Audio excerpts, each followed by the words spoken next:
स्वागत आहे तुमचं आपल्या चॅनलवर। आज आपण बघणार आहे कम्युनिकेबल डिसीज, ते म्हणजे dengue fever.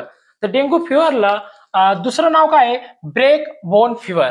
Break bone fever म्हणजेच काय की गावाकडे लोक म्हणतात बघा की हाडामधून ताप आहे, हाडी ताप आहे, तर ते डेंगू फिवर मध्ये दिसून येतं। त्याच्यामुळे त्याचं दुसरं नाव काय पडलं? Break bone fever. त्याच्यानंतर त्याचा एजंट कोणता आहे? एजंट आहे बघा आर्बो व्हायरस किंवा फ्लॅव्ही व्हायरस। आर्बो व्हायरस किंवा फ्लॅव्ही व्हायरस जे येतं ते त्याचे काय येतं? पॉझिटिव्ह एजंट आहेत, म्हणजे ते त्याला कॉज करतात। ते व्हायरसमुळे तो डेंगू फिवर होतो। त्याच्यानंतर बघा ट्रान्समिशन, एडियस इजिप्ती मॉस्किटो, हे काय एक मच्छर आहे बघा। ते मच्छर काय करतं?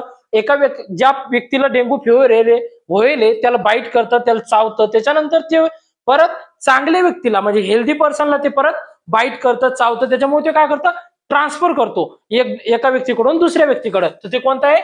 एडियस इजिप्ती मॉस्किटो। त्याला टायगर मॉस्किटो सुद्धा म्हणतात। त्याच्यानंतर बघा इन्क्युबेशन पिरियड। इन्क्युबेशन पिरियड किती आहे? 3 ते 10 दिवस। म्हणजे 3 ते 10 दिवस त्याला साईन म्हणजे सिम्पटम्स आणि साईन दिसायसाठी लागतात।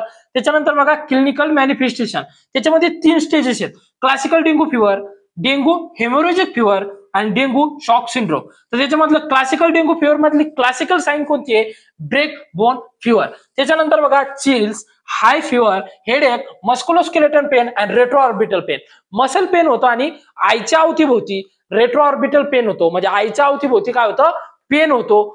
त्याच्यानंतर बघा डेंगू हेमोरेजिक फिवर, याच्यामध्ये काय होतं? हेमोरेज होतं, ब्लिडिंग होती। कशामुळे? WBC काउंट कमी होतो। त्याच्यानंतर प्लेटलेट काउंट कमी झाल्यामुळे हेमोरेज दिसून येतं, प्लाझ्मा लिकेज दिसून येतं। कशामुळे? प्लेटलेट काउंट कमी झाल्यामुळे हेमोरेज आणि प्लाझ्मा लिकेज दिसून येतं। त्याच्यानंतर डेंगू शॉक सिंड्रोम, याच्यामध्ये काय होतं? शॉकचे जेवढे सिंड्रोम आहेत, शॉकचे जेवढे साइन अँड सिम्पटम्स आहेत ते त्याच्यामध्ये दिसून येतात। कोणते कोणते? तर बॉडी जी ती थंड पडती, हायपोटेन्शन मध्ये जातं, म्हणजे ब्लड प्रेशर कमी होतं, पल्स रेट कमी होतं, हे त्याच्यामध्ये दिसून येतं। त्याच्यानंतर बघा डायग्नोसिस टेस्ट। तर डेंगू फिवर झाला, डायग्नोसिस टेस्ट कोणत्या कोणत्या येतात? ब्लड टेस्ट करतो, ब्लड टेस्ट मध्ये WBC काउंट कमी दिसतो, प्लेटलेट काउंट कमी दिसतो। त्याच्यानंतर हेमॅटोक्रिट लेवल वाढलेली दिसते। त्याच्यानंतर त्याची म्हणजे कंपरमेटरी टेस्ट कोणती आहे? Positive tourniquet test. Positive tourniquet test करतो। त्याच्यानंतर आपण दुसऱ्या पण टेस्ट करू शकतो, जसं की RT-PCR, त्याच्यानंतर इलायझा हिमोग्लोबिन, हे पण करू शकतो। त्याच्यानंतर बघा ट्रीटमेंट। ट्रीटमेंट मध्ये आपण फिवर असल्यामुळे पॅरासिटामॉल देतो, पण या पेशंट मध्ये ज्या ब्लड थिनरच्या टॅबलेट आहेत, ब्लड पातळ करण्याच्या ज्या टॅबलेट आहेत त्या अवॉइड कराव्या लागतात, जसं की कार्डियक पेशंटला दिलेले जातात की स्टेप्टोकायनेज, युरोकायनेज, त्याच्यानंतर ऍस्पिरिन, ह्या टॅबलेट अवॉइड करायच्या। त्याच्यानंतर त्यांच्यामध्ये काय होतं? ब्लिडिंग होती, ब्लिडिंग झाल्यामुळे वॉटर बॅलन्स डिस्टर्ब होतं। त्याच्यामुळे आपण काय करतो?